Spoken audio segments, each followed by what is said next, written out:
Hello, today is September 10th, and it's the news day, and definitely not the day before the anniversary of something very sad. That's all I could think of for the date. Only story. Yeah, so we got government news and social media news and design today. Almost forgot what the second one was. Social media is almost entirely the terrible things that Facebook are up to this week. Facebook sure gets the headlines, don't they? They're like Trump. Well, last week, actually. It was the stuff Facebook was up to last week that has now been reported on and analyzed. A lot of people are like, oh my God, the news is old. It's like, you don't understand. Like, you get the news out and it's like the knee-jerk insanity. You need at least a week to, like, look at it and think about it and wait for the developing stuff. Because these companies release crap on, like, a Friday, hoping that nobody notices. And then it's, like, Tuesday before the good writers get around to writing about what happened last Friday. Well, and we film on Sunday afternoon. So Well, that's not important. That doesn't even factor in. Yeah. The mistake you're making is giving any credence to YouTube comments. It's the lowest form of humanity. Thanks, patrons. We got no Ajit Pai this week. I'm sorry. Must have been on vacation. I think it's Surprising. like Yeah. maybe it's because isn't the Senate in downtime right now? I mean, he's put in a lot of work for corruption and stuff. It's crazy. Man's got to take a break. It's only fair, right? Go out to Verizon Island with the family. So instead, we'll start with an outrageous story from Google. Well, not really from Google, from the feds. This is not a news story. Technically, it's just more of the same, and you'd think that maybe the outrage from before would stop them. You'd be wrong. The Verge says that feds have ordered Google location dragnet to solve a Wisconsin bank robbery. It's not just Google. That's sensationalist. It's Google and Apple. They want to know if there are any devices that were around the area of this Wisconsin bank robbery at like 9 a.m. on whatever happened. Because like two dudes literally showed up whenever the bank opened up and left with a garbage bag full of money. And they got a picture of them in there. They haven't really had a lot of leads. This, It's not this. This is Lady Justice, who she's blind because Justice is blind, but she can detect your location data. She's peeking out from underneath it. So yeah, there they are. They claim they had beards and sunglasses And hoodies. Hoods. So they don't really have a good idea. Could literally be any construction worker anywhere around that area. But they were very well planned. They were the first customers of the day. There's nobody else in the bank, and they had them empty out all the trays out front, and they got in the vault, emptied out some vault trays, took the vault keys with them. Pro move, I guess. I don't know. Is that a pro criminal tip? I don't see how that benefits you. Yeah. But yeah, so they have no idea who these guys are. Let's just look at everybody who happened to be in the area. That seems a little excessive. This seems like a fishing expedition. And you might be thinking, and it's like, well, if it helps them catch the bank robbers. But is there even any guarantee that the bank robbers would have a cell phone on them? No, not That'd at be all. pretty dumb. Yeah. Although they did say there was a getaway driver, and they were hoping that the getaway driver might have been the one who kept a device. Here's your pro criminal tip. I think we've actually given this one before. If you're going to go do crime, do not take your phone. You don't need it. It's fine. What if you get lost? Just deal with it. It's better. Use an atlas. It does seem a bit like overreach. I mean, because you're going to get the overzealous, like, if in a perfect world, it's like, yes, the technology, and then they crack the case, whatever. But the reality is that a lot of the time you get the overzealous prosecutor, and it's like you were in the wrong place at the wrong time, and then... And you happen to have a beard. Yeah. And you own a hoodie, so clearly it was you. Yeah. Unfortunate. So, remember that California data privacy law? It was supposed to be the best in the nation, untouchable when it comes to other types of data privacy. They were going to just really stick it to the man by doing their own version of data privacy. Google took a look at that and they were like, oh man, oh yeah, this is good. Oh, this is great. We love this kind of stuff. Except this part here about ads. Google and the industry tried to water down the first U.S. data privacy law. So this is going to be a theme for several of the stories. A lot of consumer protection stuff, especially in California, is happening. And so this is in California. And Basically, Google wants you to be able to opt into this automatically for using Google services. Really, is what it boils down to. So, like, if you use Google anything, you've basically agreed to whatever in terms of like data sharing. So this law wouldn't really affect anybody that uses Google anything, which is basically everybody. Yep. And the default case in this law would pretty much destroy Google's data collection because of the way it works.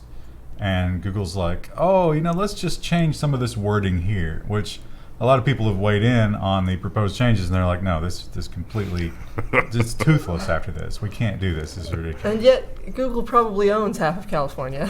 Yes, this will definitely show how far their reach goes. I think Google's in a little bit of a scramble now, too, to try to find a way to maintain the ability to do targeted ads, but to also kind of rein in the industry. I mean, for a long time, Google had the non-obtrusive banner ads, and now, certainly doing the news every week, we see what sort of a wasteland the full banner advertising, pop-up, data mining, JavaScript crash insanity that we constantly endure has created. And Google delayed that, but it happened. Those of you who remember the early days of the news, we used to not use an ad blocker at all, and we had to start. Have you seen that company? I can't remember which company it is, but if you search for their specific company name, they have a Google ad, and it's the top one, and it says, "We are being held hostage. We have to buy this ad because if you search for our software, maybe it's Basecamp." But basically, they're just complaining about it, which is funny, sad but funny. A lot of people don't even realize those are ads, even though they're marked as such. Well, that's the point that they're making in their little ad there. It's like, we're not the top. You searched specifically for our name, but we have to pay Google to be the first thing that you see. Mm-hmm. Otherwise, our competitors will get this. It's like, no. So we talked about, I think was it Ohio? Florida. No, I'm pretty sure it was Ohio. Florida also. Where just Florida man. The Attorney General put a stop to the selling of certain data from the DMV. But at the end, he was like, okay, we're going to stop this for now. But remember, you all opted into this when you got a driver's license, as if that's optional.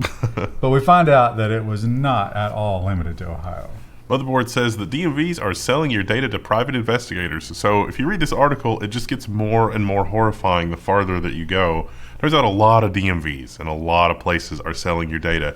And the DMV's only real defense was like, well, we're not selling them your social security number, but every other piece of information that they have on you is being sold.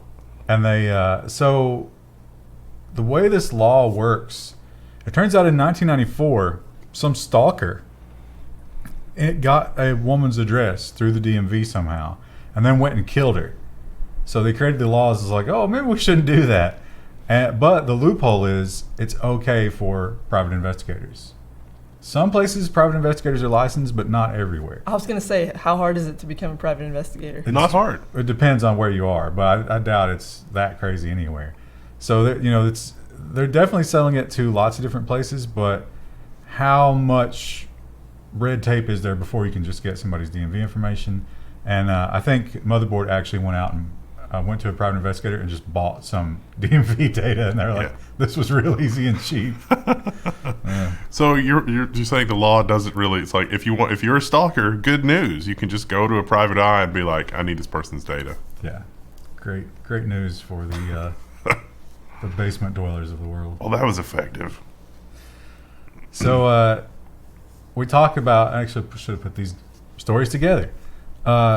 Google's got all this data, and the feds are just like, oh, I want that. I need that. And in this situation, this is very interesting. So, let's do the headline first. Exclusive. Feds demand Apple and Google hand over names of 10,000 plus users of a GunScope app. I should point out 10,000 users is very low. That is a lower bound estimate. That number, they come from like the number of downloads listed on just the Apple App Store. It's probably much larger. Well, it is a niche thing because it only works with this one kind of scope. So like you buy this scope and the app is a part of it. I don't know if it like helps you zero it or you use the phone as part of it. It's got a picture of it here. which It said it helps with zeroing and a whole bunch of other things. But this is a really easy way for ATF and ICE, I think the article talks about ICE specifically, to find the owners of this scope. And it's like, oh, these are not supposed to be sold outside the U.S. Are people downloading the app outside the U.S.? What about immigrants? Are there any like naughty immigrants that have this? Because apparently that's not allowed. Why did you pronounce it that way? Naughty? So yeah, you can't export this thing, and they figured out that some people are exporting it because it is some super high technology, small arms scope.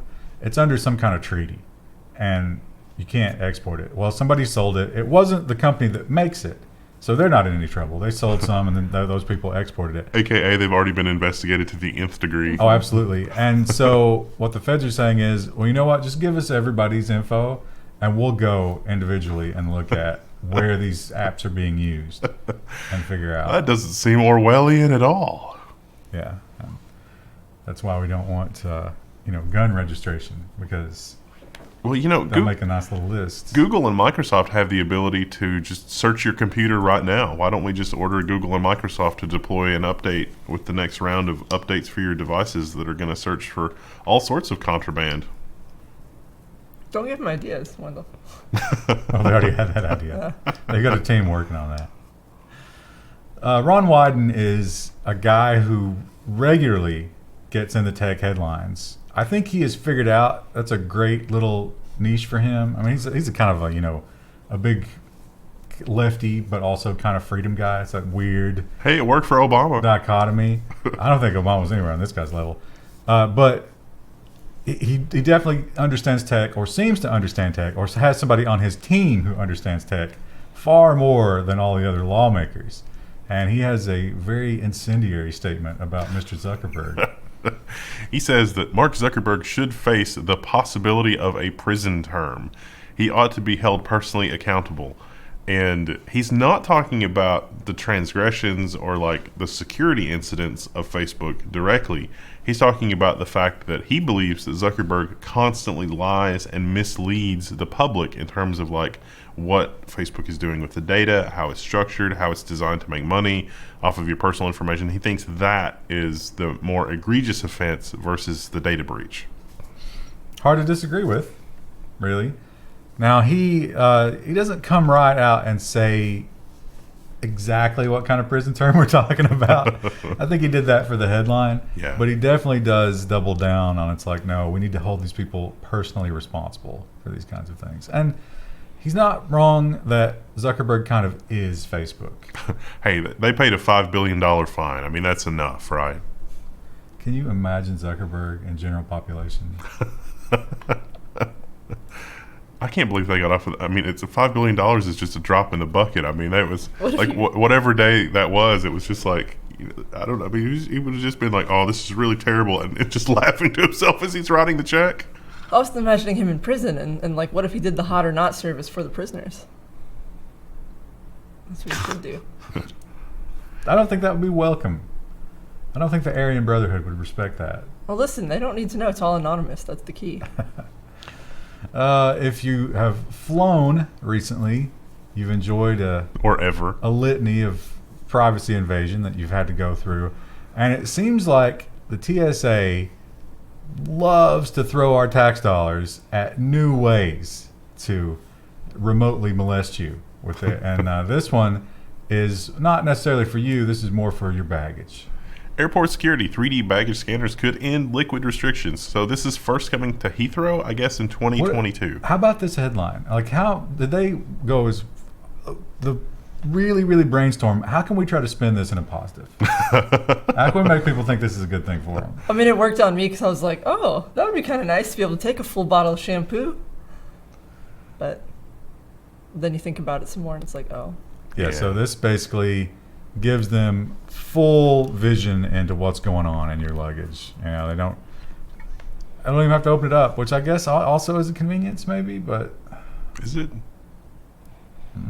How long until they just store 3D images of all of your luggage and all of your traveling and just put it in a big database somewhere? It's oh, here's a 3D model of all the crap that was in your luggage. Imagine how valuable that would be as third-party data to sell. Yeah.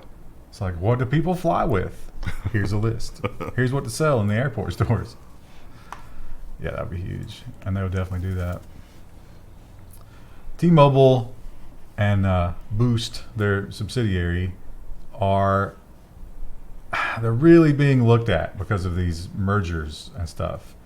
And New York City, who seems to love to go after big businesses these days, especially telecommunications, has found some things they don't like about T-Mobile.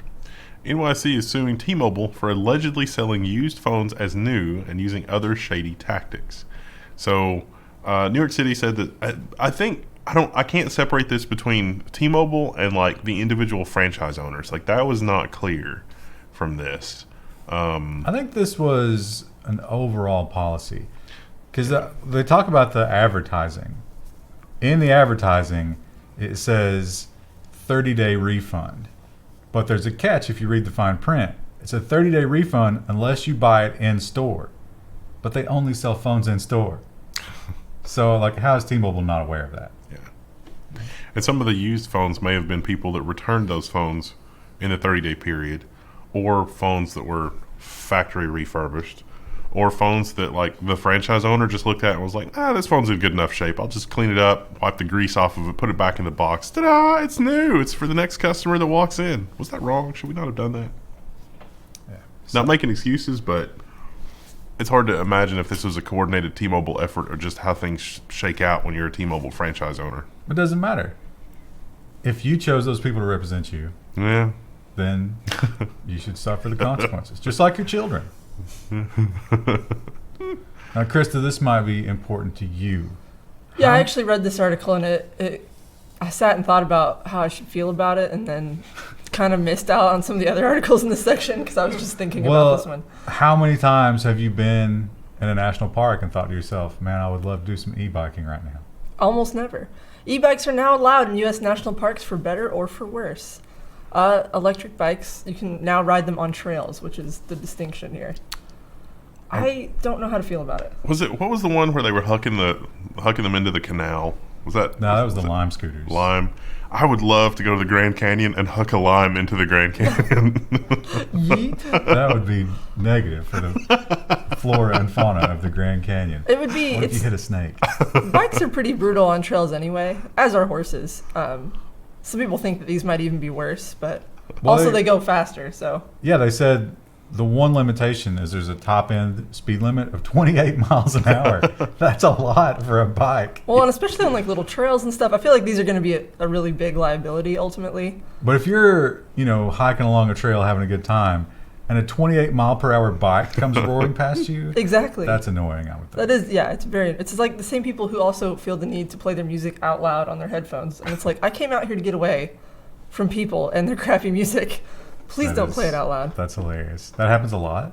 Yeah, people do that a lot. Wow. I mean, luckily, like a lot of the places I hike, there's not a ton of people, but when you go through any sort of populated area, yes, there will be lots of people listening to their music out loud on a trail. I can never remember how to pronounce this. Is it Uighur? I don't know. Anyway, this is Reuters going out of their way to not say Muslims. China hacked Asian telcos to spy on Uighur travelers, according to sources. I like how you just go real low. Yeah, I don't know. That wasn't the actual news, though. The actual news was like China is hacking all high-value individuals plus Muslims. So, like military or business, like CEO executives. That was the news that broke. It's interesting that they chose to go with that headline. You think a couple of people in Hong Kong might be on that list now? More than a couple of people. So yeah, now when we think about China, I often assume that the jackboots come into the telco and they're like, "Hey, we're listening," and the telco's like, "Yes, sir, of course, I love communism," but apparently they were sneaky about it. Yeah, I don't know why they would be. Taking a page out of our playbook. Yeah. It sounded like they were also involved in places other, like it says Southeast Asia, but Southeast Asia is not just China, right? So this would have had to have been foreign telcos as well, so they could try, close the loop. I think a lot of those people go visit there, Yeah, and have homes, like family there and stuff. Yeah, you So get the two-way visa thing going on. they're back and forth. Interesting. So no one should be shocked that the Chinese government is hacking, but hacking their own telcos, that is interesting. I'm sure we'll hear more about that. Now, This is a quick story. China, we know, loves facial recognition, and when I say China, I mean, the Communist Party. Not necessarily the people, because as we see in Hong Kong, one of the things that they're doing now is tearing down those cameras, which is hilarious. But even the Chinese people might be getting pushed a little too far in that respect. China is going to curb facial recognition apps in schools. So that's a positive headline, right? Is it though? I mean, is this not just find the line and step back a little bit? Yeah. I wonder. So we've in the past talked about they were using facial recognition. Now, when we think about facial recognition in school here in the States, it's like catch them as they come in the door, see who it is, map their faces, make sure that nobody leaves when they shouldn't or whatever. But in China, they took it full bore, and it was like, is this person paying attention? There's a camera in every classroom monitoring that. In every device. They went pretty crazy with it. If you're that company that does that service, I bet you hate this. We've mentioned the Hong Kong protesters, and as you can imagine, it's really often when people get out of hand in any country, one of the first things they do is shut down the internet. And I don't know if they're necessarily doing that in Hong Kong, but yeah, they definitely have slowed it way down. They are definitely, tracking it and trying to find out who's in charge and who's sending out all the organizing messages and stuff. So what's a protester to do? Well, there's an app for that. Hong Kong protesters are using the Mesh messaging app China can't block. Usage is up over 3,000%. So this is made by a little company in San Francisco? Yes, and nobody's ever heard of it. It uses Bluetooth Low Energy to communicate. And so it'll send your message, even if it works better in short range, but even longer range stuff, it'll do its best to try to get a message to your device. And you can do airdrop style. Just tell everybody in the vicinity what's going on, or you can target individuals, and it will literally keep trying until it can find a way there. So your message might be just hanging out on somebody's phone for a month till they get on a bus and go somewhere, and it's like, oh, finally I can get to my destination. This is a little encouraging that maybe we are a little bit ahead of China in terms of intelligence services, because when we needed something like this in the West, there was Pokemon Go. If China had really been on top of things, their intelligence service would have developed this app so that they knew, who to deal with in Hong Kong discreetly. Surely the Chinese have Pokemon Go. Well, no, I think that we came up with Pokemon Go, and it flew so low under the radar, nobody knows. But if China had been on top of things, they would have rolled this app out immediately, this peer-to-peer networking thing, and then they can track all the users. Oh, I see what you're saying. I'm sure they're working on one. And it's like Russia, Russia doesn't want WhatsApp, but you can use Russian WhatsApp. How would you like to be that software developer too, where it's like the State Department comes in and it's like, just so you know, chances are Chinese spies are probably going to target you now, so you're under State Department protection? Or am I expecting too much of the government? Also, San Francisco, there's a lot of Asian people, and you never know who's a sleeper agent for the Communist Party. Yeah. Terrifying. So it's like, oh, the State Department showed up. It wasn't the State Department at all, it turns out. Oh, no. Agent Chang. So we talked about California's data protection thing, and it's supposed to be, the best in the country. I guess if you stand it up against GDPR and that kind of thing, we do have to give the EU the title there, because they reach deep into the pockets of the big tech companies. I'm not sure they're not financially motivated, though. Yeah, well, they obviously are. And then there's Australia. And Australia did a very interesting thing. They started working on it, and they were like, yeah, okay, we're going to do some cool data protection. Yeah, all right. But then near the end here, they've removed something very important. Critically important, some would argue. Consent has been removed from Australia's proposed data sharing legislation. So the National Data Commissioner won't be able to prevent data from being shared. Rather, they are tasked with capabilities to encourage data custodians and accredited users to safely and respectfully share personal information.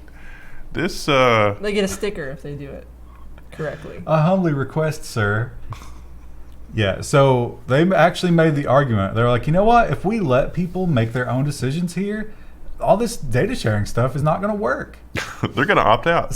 People don't want it.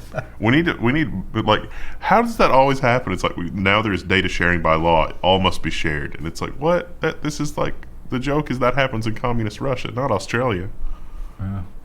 But it's not even that. It's like, we know you don't like this. You've made it clear that you don't like this. So clear that we know if we give you a choice, you won't do it.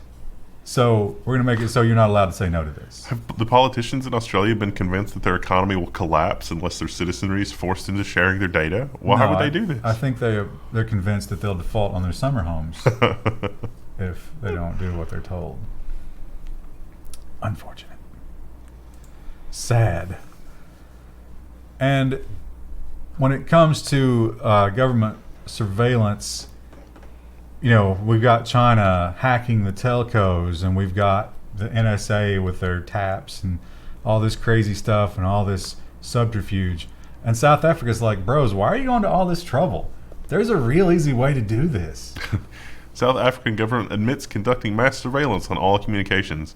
Yeah, they just were like, there's only a few fiber optic connections coming into South Africa, so we'll just tap them all. All the undersea cables. And it's like, wait, doesn't that include like domestic communication and like your citizens and stuff? And they're like, yeah, we'll sort it out later.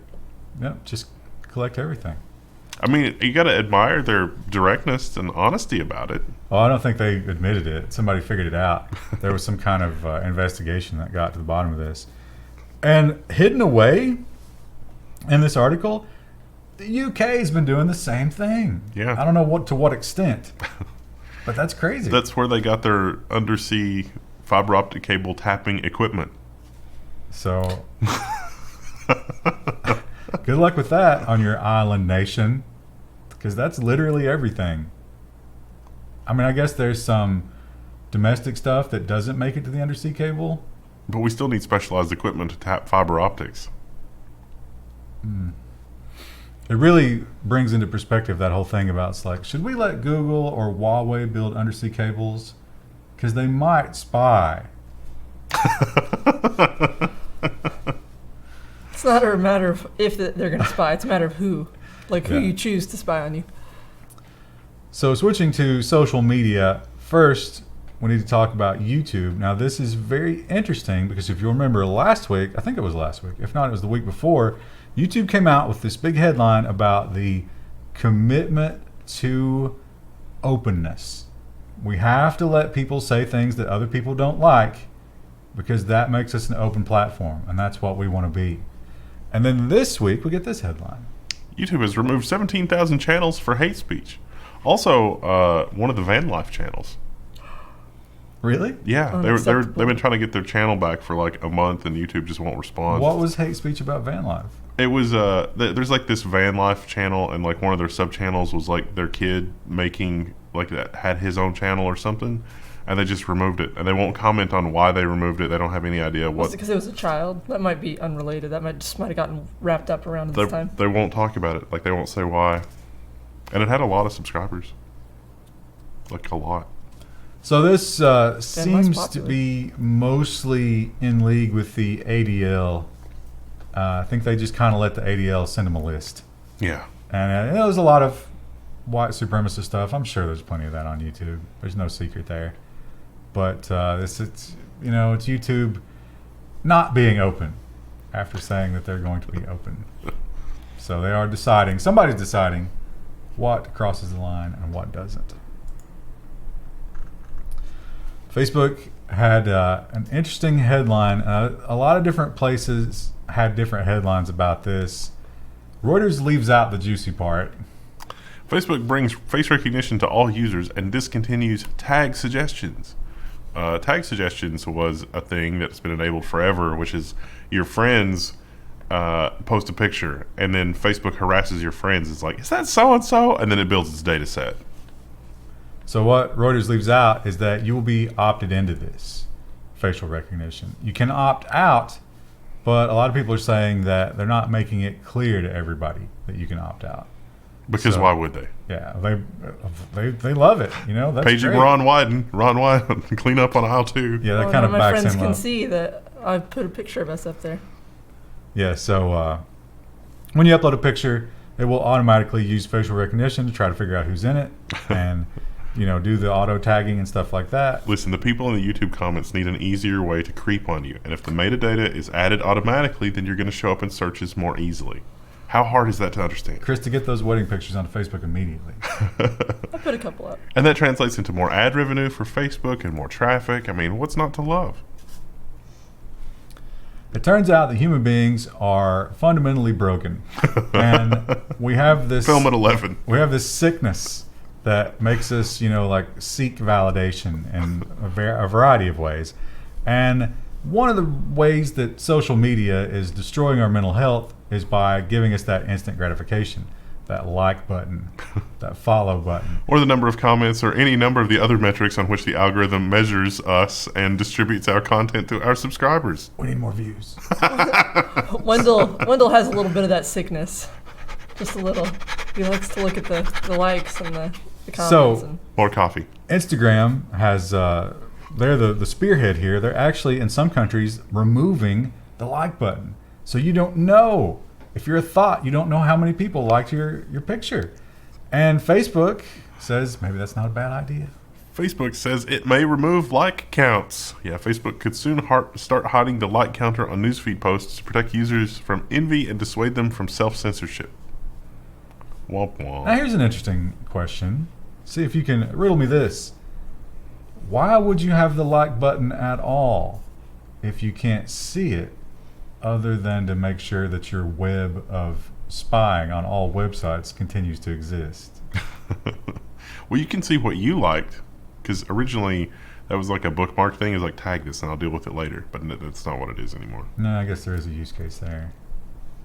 But You yeah, I change could. the icon, right? You'd want it to be like a save icon or a bookmark icon. That's a Well, good no, point. in the social thing on the Facebook side, I could see it's like 7 of your friends like this, or 7 of your friends and 20 people in your extended network like this. They might go to something like that, or more than 50 people, or whatever. Some third party is going to build some sort of way to, suss it out based on a web of accounts that they've got. Wasn't one of the very early Facebook apps the 6 Degrees of Kevin Bacon? Like Kevin Bacon made a Facebook account, and you could like, how See far how away are close you? knew him or whatever. I thought that was about him being in films. Yeah, no, well, yeah, but it was a funny thing. I don't know if that actually happened or if that was just something somebody said that Facebook should make. Well, you might not be able to like people on Facebook, but now you can like them for real on Facebook. Facebook launches an online dating service in the United States. I like to imagine it's like the Facebook Marketplace, but for people. Which state? Oh, that's a mistake. That's from MazdaInside.com. Mazda Inside. I've never even heard of MazdaInside.com. I don't know why that link was used. We reported on that this was coming for a while, and Well, they launched it internationally. yeah. So the thing that they did, it's really just a link to your Facebook profile and your Instagram profile, but you also get like a separate page for like your dating profile. But you cannot date your friends. Yeah, It's not allowed. You can date friends of your friends, but not your friends, except with the secret crush. So Oh. if you go in your friends list and you tag a secret crush, and they also tag you as a secret crush, Facebook will join you together. gosh, this is so Orwellian. Of course, when the next big Facebook leaks happen, all of your secret crushes, that's going to be embarrassing when all of your friends find out that you just went through and tagged everybody a secret crush, That Cast a explains wide why net. he liked all my bikini pics. PSA. I don't think we had the story this week. I think maybe it was last week. Facebook accidentally leaked like 400 million phone numbers or something crazy No, we like got that. that. It's in, Yeah, I think we it's did in the that. security section. Okay, yeah. So that's not this week. That's this week, but not this episode. How Oh, embarrassing ruined. that all of your terrible, terrible pickup lines that you tried to use on Facebook dating would be released to the world. Sad. I saw a thing that you said just use the marketplace. Go in there, look for wedding dresses, and then find the recently divorced. I thought you meant go in the Marketplace app to look for a date, and No. it's like, oh, that's dark. Well, I saw a tweet or something, and it was a woman, and she was like, they've had Facebook dating ever since the beginning of Facebook. That's where you get drunk and message your high school sweetheart and ruin your marriage. And finally, in design, Android. They've decided that it's time for a new logo. Yeah, and it's not that dramatically different. It's just a little more simplified. The real story here is the applications. So to scroll down a little bit, you can see some of the different like posters and website and His antenna, animations. There's some really good animations for the new logo. His antenna are a little higher up and a little longer. They are. Well, scroll down so you can see the video of him being animated. It's actually pretty cute. This might not be the video I'm thinking. Oh of. no, there was a GIF. Scroll There's down. yeah, some there's more. a GIF. Yeah. Nope. Keep going. It's just showing different colors. Standard. It's pretty basic. It is, but there is a. There, down a little more. Yeah, right there. Yeah, so you can see he moves a little bit, and then there's one where he moves his head up and down. Like there's lots of like It's little on down. nice little micro gestures like that, which I think it's very cute. Pay attention, designers. This is what is hot now in the web. It not is, yeah. not like pop-ups and overlays and things that Very slide in. subtle. Yes. Yeah. It's like you don't ham fist the animation here. That was early 2000s. I really like the color scheme as well. It's unexpected in some ways. Hasn't that basic primary colors always been there? Yeah. Well, I guess these are a little more muted. Yeah, those are more muted. But that's like They Gmail use them together really backgrounds. well, which I like. All right. Well, Just a really solid design system. I have no like real critiques here. I think it looks really good. It's solid. Solid work. A little trendy, but I mean, for a tech company, that's kind of what you expect. That's probably good. tens of millions of dollars of work. Yeah, oh, absolutely. Well, with all these, like the T-shirts and the buttons and stuff, that's expensive too. So, I like him coming out of the pocket. Yeah, that's That's cute. a good idea. Although, who wears an Android T-shirt? so at least it's not on a tote bag. That's the thing you Why see in would design things. Why all would the you time. It's always wear a tote an bag. Android T-shirt when you can get a Level 1 T-shirt? There's an amazing selection of Level 1 T-shirts at the You're really, store. You're really about the brand today. Yeah. Like, brand. It's store.level1text.com. We'll see you in the next episode.